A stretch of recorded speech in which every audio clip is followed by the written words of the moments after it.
Queridos irmãos e irmãs em Cristo, hoje nos reunimos em comunhão para refletir sobre as palavras da Escritura e buscar orientação divina em nossas vidas.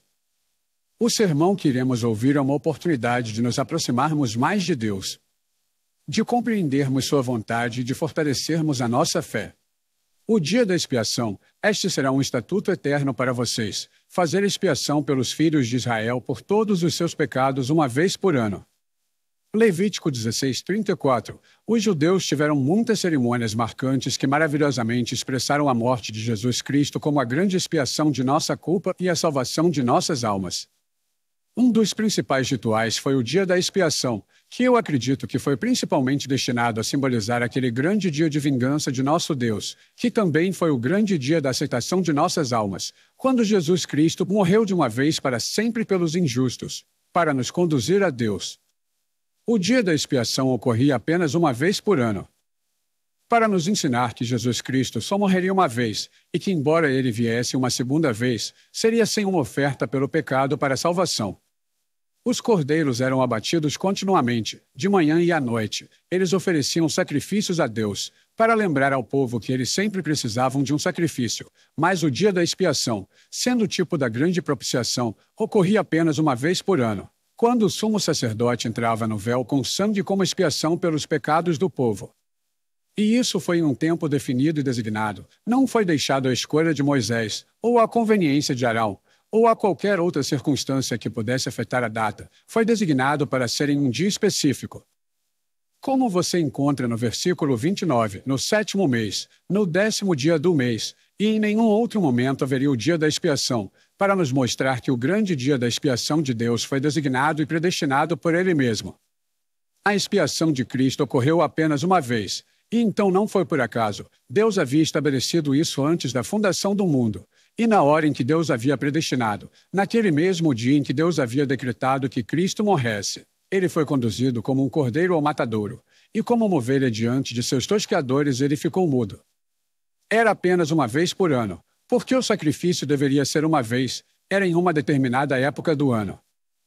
Porque na plenitude dos tempos Jesus Cristo viria ao mundo para morrer por nós. Agora, convido sua atenção para as cerimônias deste dia solene, considerando as diferentes partes em detalhes. Primeiro, devíamos considerar a pessoa que fez a expiação. Em segundo lugar, o sacrifício pelo qual a expiação era tipicamente feita. Em terceiro lugar, os efeitos da expiação. E em quarto lugar, nosso comportamento na lembrança da expiação, bem como estabelecido pela conduta prescrita aos israelitas naquele dia. Primeiro, a pessoa que deveria fazer a expiação. E no início, observamos que Arão, o sumo sacerdote, fez isso. Assim, Arão entrará no lugar santo, com um novilho para o pecado da campainha e um carneiro para o holocausto. Padres inferiores abatiam cordeiros. Outros sacerdotes em outras ocasiões faziam quase todo o trabalho do santuário, mas neste dia nada foi feito por ninguém, como parte dos negócios do grande dia da expiação, exceto pelo sumo sacerdote. Antigas tradições rabínicas nos dizem que tudo naquele dia foi feito por ele, até mesmo o acendimento das velas, e as fogueiras, e o incenso, e todos os ofícios que eram necessários, e que, por 15 dias antes, ele foi obrigado a entrar no tabernáculo para abater os novilhos e ajudar na obra dos sacerdotes e levitas, a fim de que esteja preparado para fazer a obra que lhe era incomum.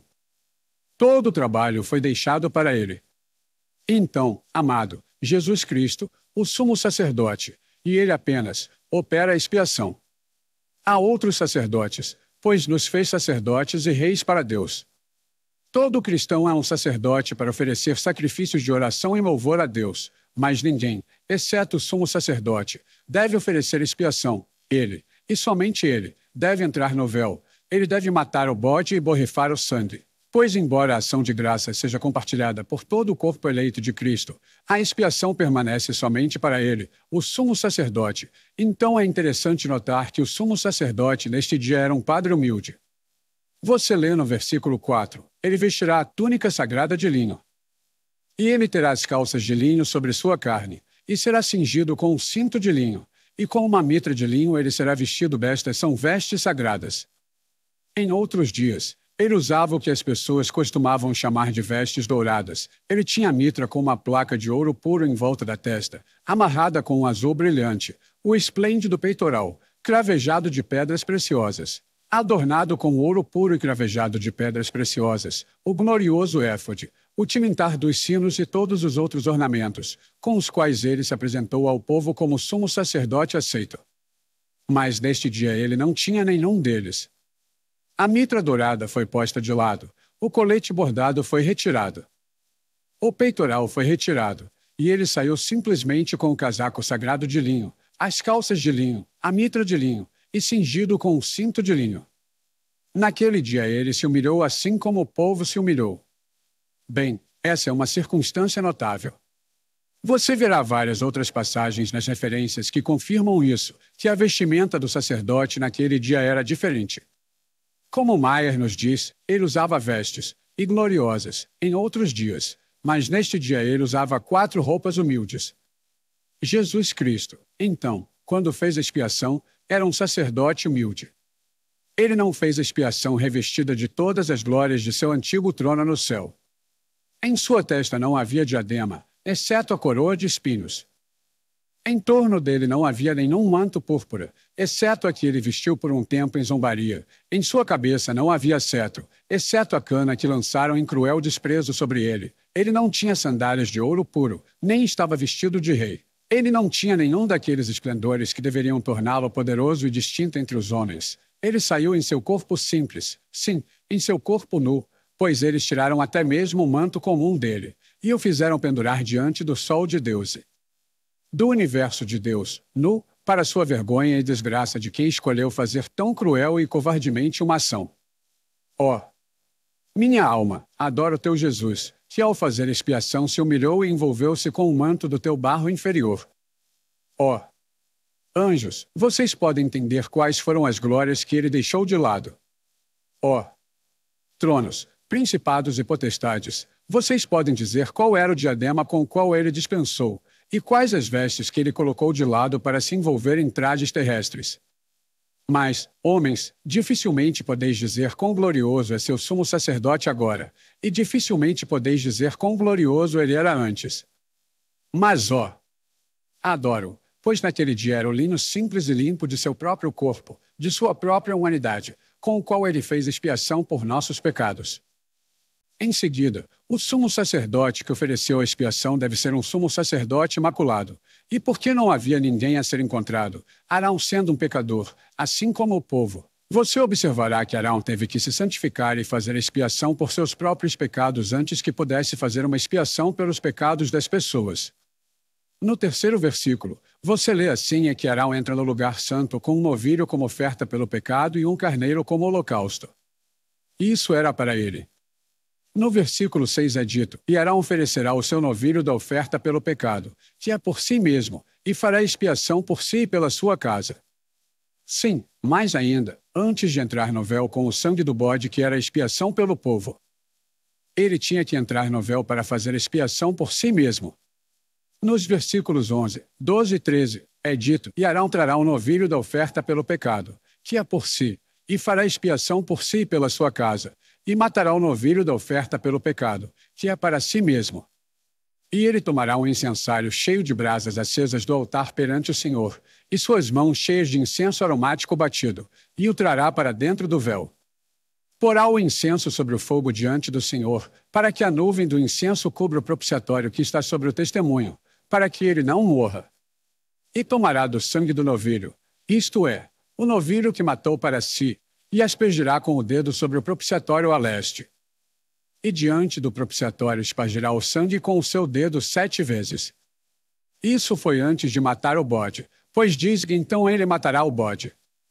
Antes de tomar o sangue que era um tipo de Cristo dentro do véu, ele tomou o sangue, que era um tipo de Cristo em outro sentido, com o qual ele purificou-se.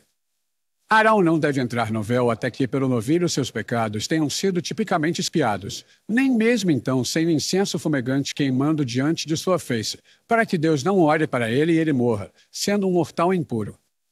Mais ainda, os judeus dizem-nos que Arão tinha que lavar-se, penso eu, 5 vezes no dia, e é dito neste capítulo que ele teve que se lavar muitas vezes. Lemos no versículo 4: estas são as vestes sagradas. Portanto, ele lavará a sua carne com água e as vestirá. E no versículo 24, ele lavará a sua carne com água no lugar santo, e vestirá as suas vestes. Então, você vê que foi estritamente previsto que Arão naquele dia fosse um sacerdote imaculado. Ele não podia ser tão natural, mas, cerimonialmente, cuidou-se para que fosse limpo. Ele foi lavado repetidamente no banho sagrado. Além disso, havia o sangue do novilho e a fumaça do incenso, para que fosse aceitável perante Deus. Amado, e temos como sumo sacerdote sem panela, temos um que não precisava ser lavado, pois não tinha sujeira para lavar, temos um que não precisava de expiação por si mesmo. Pois ele, para sempre, poderia ter se sentado à destra de Deus e nunca ter vindo à terra. Ele era puro e imaculado, ele não precisava de incenso para acenar diante do propiciatório para esconder a face irada da justiça, ele não precisava de nada para escondê-lo e protegê-lo, ele era puro e limpo. Incline-se e adore-o, pois ele foi o único sumo sacerdote santo que poderia levar seus pecados sobre si mesmo e fazer intercessão por você. Reverencie-o, pois ele era imaculado. Como disse, por isso me santifico, para que também eles sejam santificados na verdade. Ame e adore aquele sumo sacerdote imaculado que, no dia da expiação, tirou sua culpa. A expiação foi feita por um sumo sacerdote solitário, sem a ajuda de ninguém. No versículo 17, lemos: e não haverá ninguém na tenda da congregação, quando entrar para fazer expiação no lugar santo, até que saia, e tenha feito expiação por si mesmo e por seus familiares e por toda a congregação de Israel. Nenhum outro homem deveria estar presente, para que as pessoas pudessem ter certeza de que tudo foi feito somente pelo sumo sacerdote. É notável que nenhum discípulo morreu com Cristo. Quando ele foi morto, seus discípulos o abandonaram e fugiram.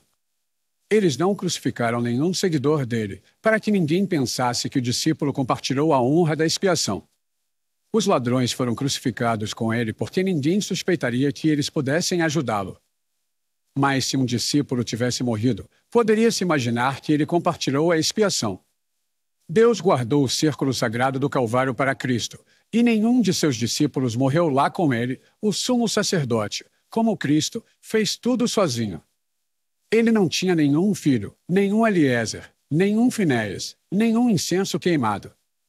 Não havia sacerdote ou levita, exceto ele mesmo. Ele disse: eu pisei sozinho no lagar, e do povo não havia nenhum comigo. Portanto, dê toda a glória ao seu santo nome, pois ele fez expiação por você, sozinho e sem ajuda. O banho de seu sangue é sua única lavagem, o fluxo de água do seu lado é a sua purificação perfeita. Ninguém, exceto Jesus, realizou a obra da nossa salvação. Novamente, o sumo sacerdote foi um trabalhador laborioso naquele dia. É surpreendente como, após um descanso comparativo, ele estava tão acostumado com seu trabalho a ponto de ser capaz de realizar tudo o que tinha que fazer naquele dia. Esforcei-me para contar quantas criaturas ele teve que matar, e descobri que havia 15 animais que ele abateu em momentos diferentes, além dos outros ofícios, que foram todos deixados para ele. Em primeiro lugar, eram os 2 cordeiros, um oferecido pela manhã e outro à noite. Eles nunca foram omitidos, sendo uma ordenança perpétua. Nesse dia, o sumo sacerdote matou aqueles 2 cordeiros. Além disso, se você voltar para Números 29 de julho de 11, lemos: e no 10º dia deste 7º mês tereis uma santa convocação, e afligireis as vossas almas. Não fareis nenhuma obra nisso, mas oferecereis um holocausto ao Senhor para saborear, um novilho, um carneiro e 7 cordeiros de primeiro ano. Eles serão para vós sem mancha, e a sua oferta de cereais será de farinha amassada com azeite, 3/10 de um novilho, e 2/10 de um carneiro. 1/10 dia para um cordeiro, ao longo dos 7 cordeiros, um bode para oferta pelo pecado, além da oferta pelo pecado com a expiação, e do holocausto contínuo com a sua oferta de cereais e as suas ofertas de libação, aqui. Então, estava um novilho, um carneiro, 7 cordeiros e um cabrito, totalizando 10 animais. Os 2 cordeiros formavam 12. No capítulo que estávamos estudando, é dito no versículo 3: assim Arão entrará no lugar santo com um novilho por oferta pelo pecado e um carneiro para o holocausto, o que totaliza 14 animais. Depois, descobrimos que havia 2 bodes, mas apenas um deles foi morto, enquanto o outro foi autorizado a ir embora.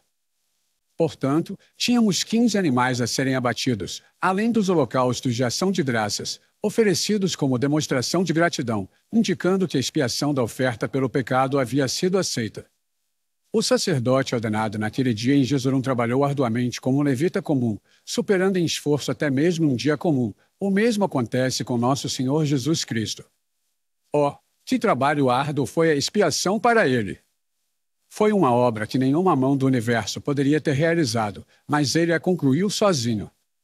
Foi mais laborioso do que pisar no lagar, e sua estrutura, a menos que sustentada pela divindade interior, dificilmente teria suportado tal trabalho imenso.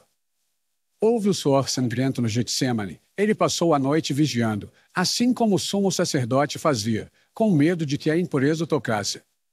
Ele suportou os açoites e o desprezo diário, algo semelhante à oferta contínua do cordeiro. Em seguida, veio a vergonha, as cusparadas e os flagelos cruéis no salão de Pilatos. Depois, a via dolorosa pelas tristes ruas de Jerusalém. E, finalmente, a crucificação, com o peso dos pecados de seu povo sobre os ombros. Sim, foi um trabalho divino que nosso grande sumo sacerdote realizou naquele dia. Um trabalho mais poderoso do que a criação do mundo. Foi a reconstrução de um mundo, a tomada de seus pecados sobre seus ombros todo-poderosos e lançando-os nas profundezas do mar.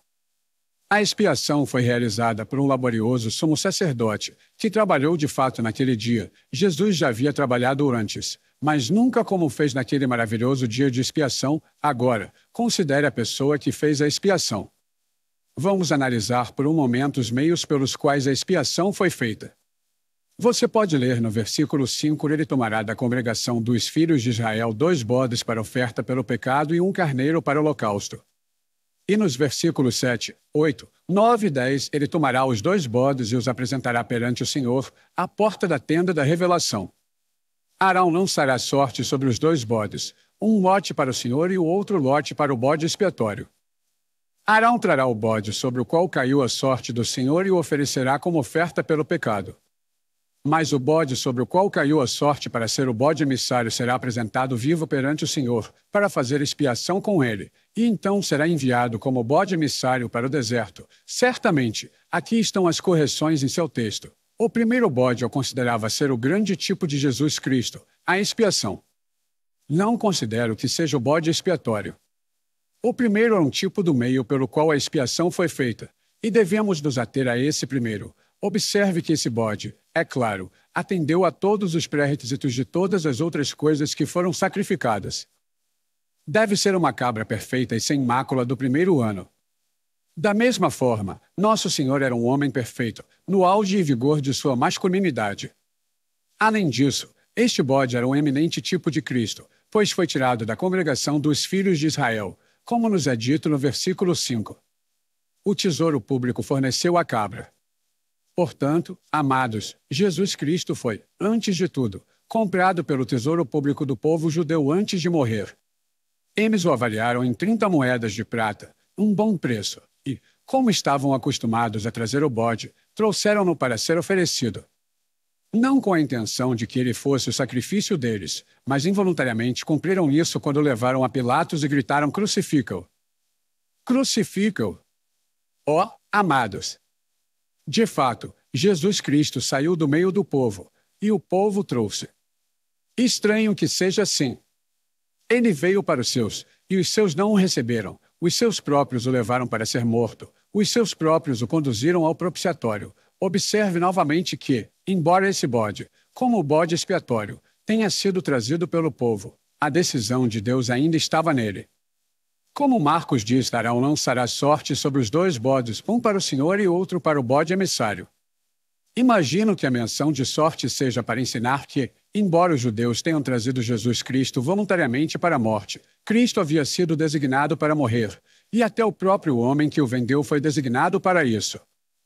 Como diz a Escritura, a morte de Cristo foi predeterminada, e não era apenas obra do homem, mas também de Deus. A sorte é lançada no colo, mas toda a sua disposição vem do Senhor. Portanto, é verdade que o homem matou Cristo, mas foi à disposição do Senhor que Jesus Cristo foi massacrado, o justo pelos injustos, para nos levar a Deus. Em seguida, eis a cabra destinada a fazer a expiação. Venha e veja a sua morte. O sacerdote a apunhala.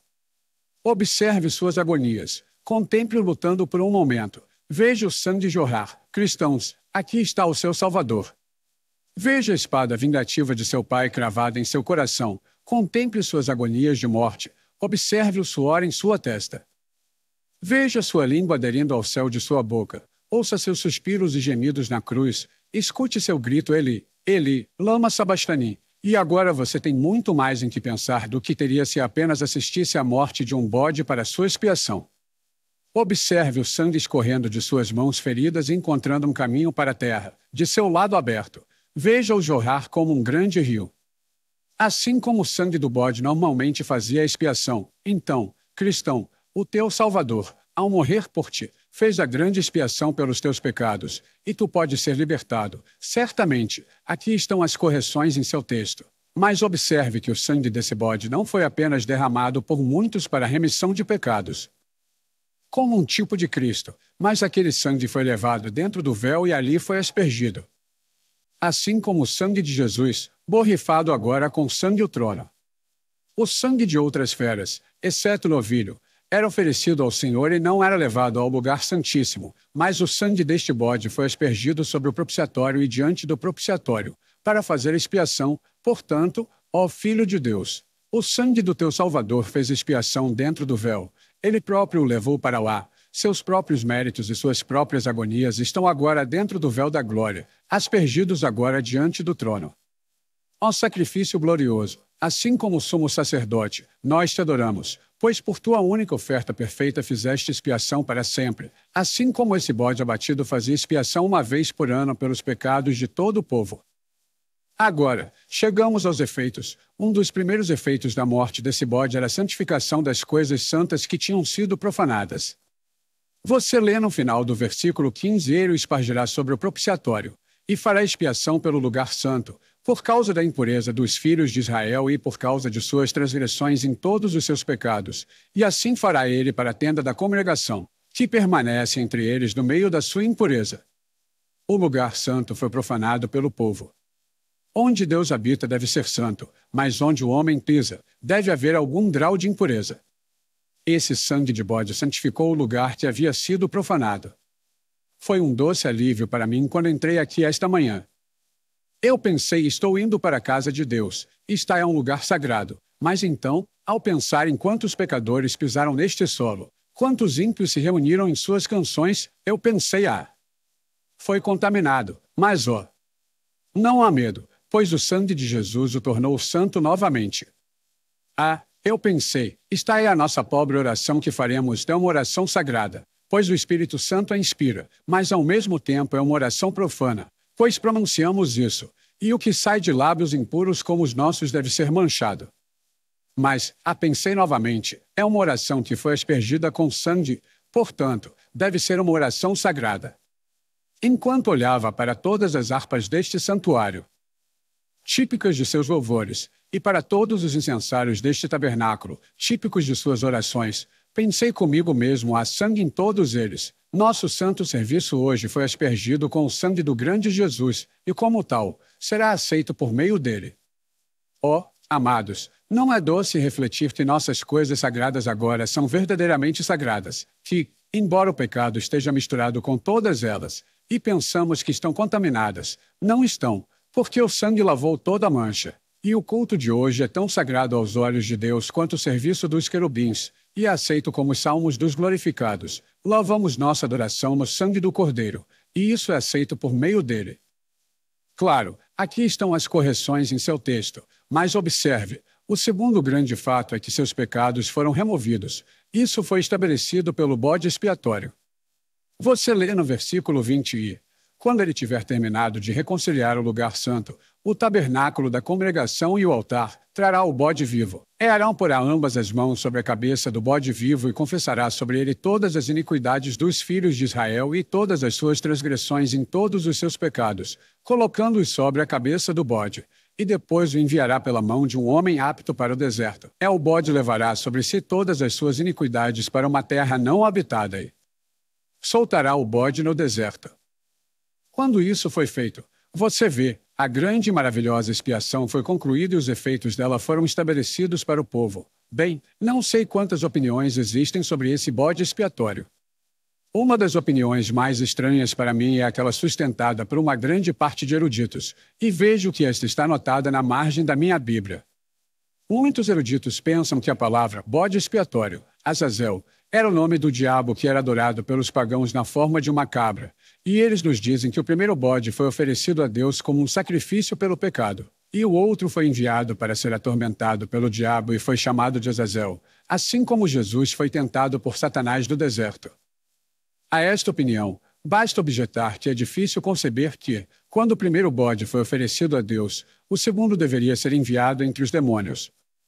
Na verdade, essa opinião é grosseira demais para ser acreditada. Precisa apenas ser mencionada para ser refutada. Agora, o primeiro bode é o Senhor Jesus Cristo, fazendo expiação pelos pecados do povo com sua morte. O segundo foi enviado para o deserto e não se ouviu mais falar dele para sempre. E aqui surge uma dificuldade. Será que Jesus Cristo foi aonde nunca mais se ouviu falar? Isso não é algo que devamos considerar de forma alguma. O primeiro bode era um tipo de expiação, o segundo é um tipo dos efeitos da expiação. O segundo bode foi embora depois que o primeiro foi sacrificado, carregando os pecados do povo em sua cabeça, e assim ele desapareceu, como um bode expiatório, assim como nossos pecados são levados para as profundezas do deserto. Este ano, no Art Union, foi exibida uma bela imagem do bode expiatório morrendo no deserto. Ele foi representado com o céu em chamas acima dele, seus pés cravados na lama, cercado por centenas de esqueletos, e morrendo ali uma morte dolorosa e miserável. Agora, isso foi apenas uma suposição sem fundamento, pois não há nada nas Escrituras que corrobore isso de forma alguma.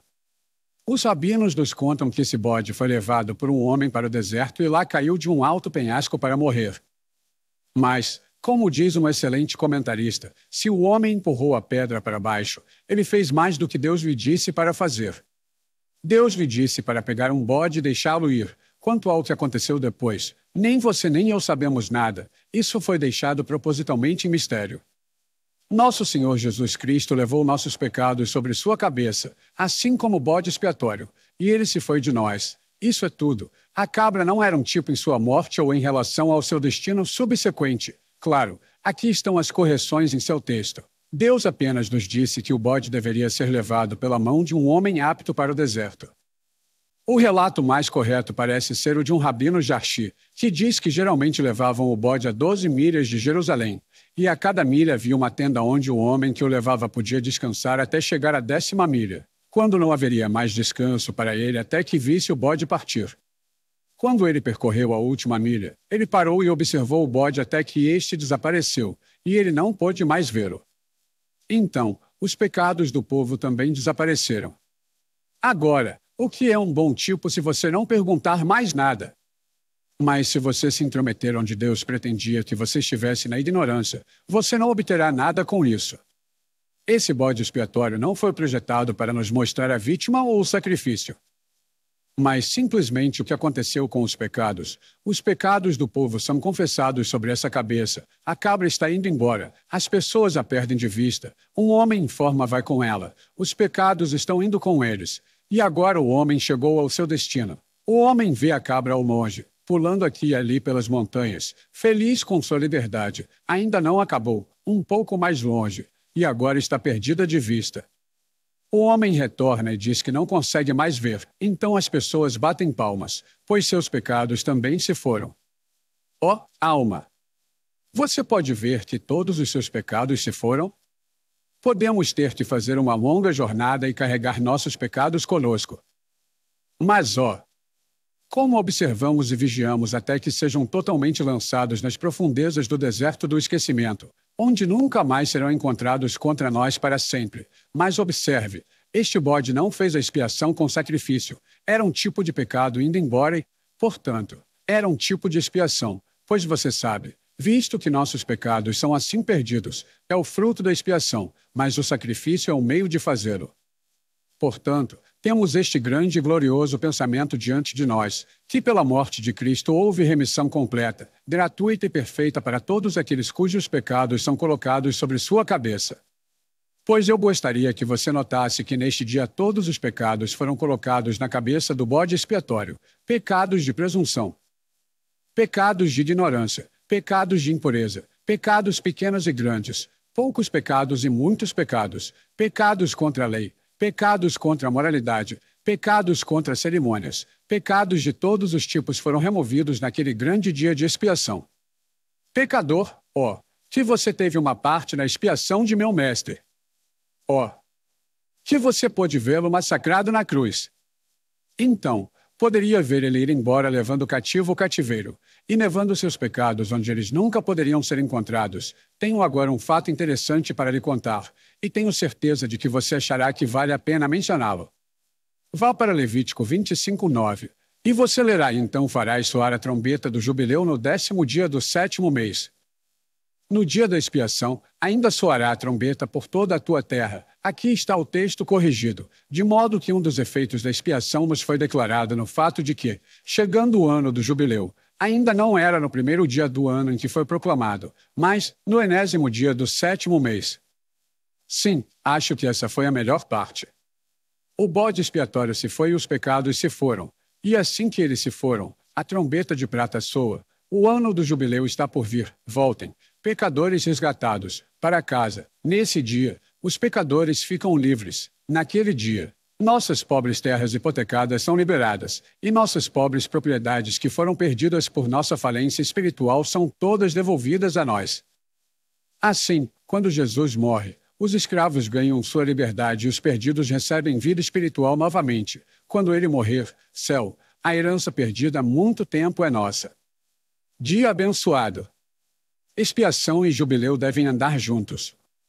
Vocês já tiveram um jubileu, meus amigos, em seus corações? Se não o fizeram, posso dizer-te é porque você não teve um dia de expiação, mas um pensamento sobre os efeitos deste grande dia de expiação, e você observará que ele se estende ao longo de todo o capítulo, entrada no véu. Apenas em um dia do ano o sumo sacerdote pode entrar dentro do véu, e então deve ser para os grandes propósitos da expiação. Agora, amados, a expiação está consumada. E você pode entrar dentro do véu tendo ousadia. Portanto, para entrar no santuário, vamos com ousadia ao trono da graça celestial. O véu do templo foi rasgado pela expiação de Cristo, e o acesso ao trono agora é nosso. Ó Filho de Deus, não conheço nenhum privilégio que tens, exceto a comunhão com Cristo, que é mais valioso do que o acesso ao trono. O acesso ao propiciatório é uma das maiores bênçãos que os mortais podem desfrutar. Precioso trono da graça. Eu nunca teria o direito de ir lá se não fosse no dia da expiação. Eu nunca poderia ter ido lá se o trono não tivesse sido aspergido com o sangue. Agora vimos, em quarto lugar, qual é o nosso comportamento apropriado quando consideramos o dia da expiação. Você leu no versículo 29, e este será um estatuto para sempre para vocês, que no 7º mês, no 10º dia do mês, afligireis as vossas almas. Isso é algo que devemos fazer quando nos lembramos da expiação. Claro, pecador, não há nada que te mova ao arrependimento como o pensamento daquele grande sacrifício de Cristo que é necessário para lavar a tua culpa. A lei e os terrores apenas endurecem mais, penso eu. O pensamento de que Jesus morreu é o suficiente para nos derreter. É bom, quando ouvimos o nome do Calvário, derramar sempre uma lágrima, pois não há nada que deva fazer um pecador chorar como a menção da morte de Jesus. Naquele dia, afligireis vossas almas. E mesmo vocês, cristãos, quando pensam que o seu Salvador morreu, devem afligir suas almas, vocês devem dizer: ai de mim! E meu Salvador sangrou? E o meu soberano morreu? Ele devotaria aquela sagrada cabeça para um verme como eu. Gotas de tristeza devem fluir, sim, rios de simpatia não dissociada por ele, para mostrar nossa tristeza pelo que fizemos para transpassar o Salvador. Afligi vossas almas, ó filhos de Israel, porque o dia da expiação está chegando.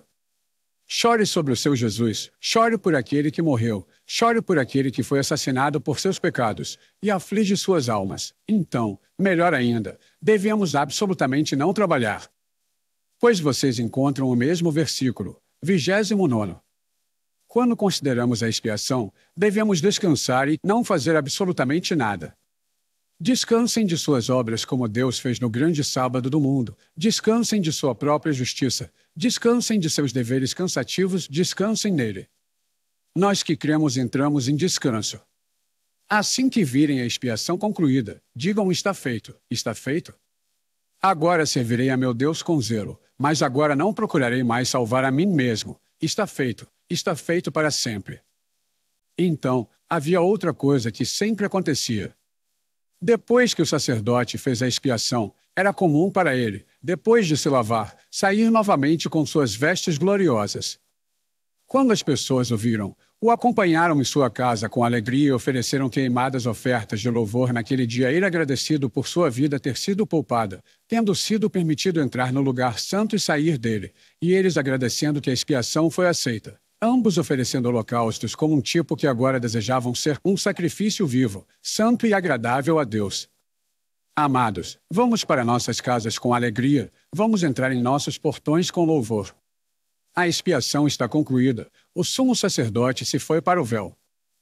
A salvação agora está completa. Ele pôs de lado as vestes de linho e está diante de vocês com sua couraça, sua mitra e seu colete bordado, em toda a sua glória.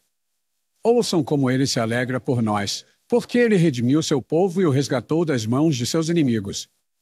Venham, vamos para casa com o sumo sacerdote, batamos palmas de alegria, porque ele vive, a expiação é aceita em nós também, o bode expiatório se foi, nossos pecados se foram com ele.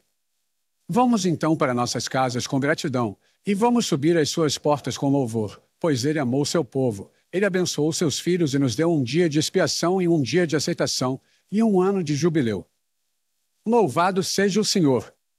Louvado seja o Senhor! Obrigado! Te convido a inscrever-se em nosso canal para mais conteúdos inspiradores.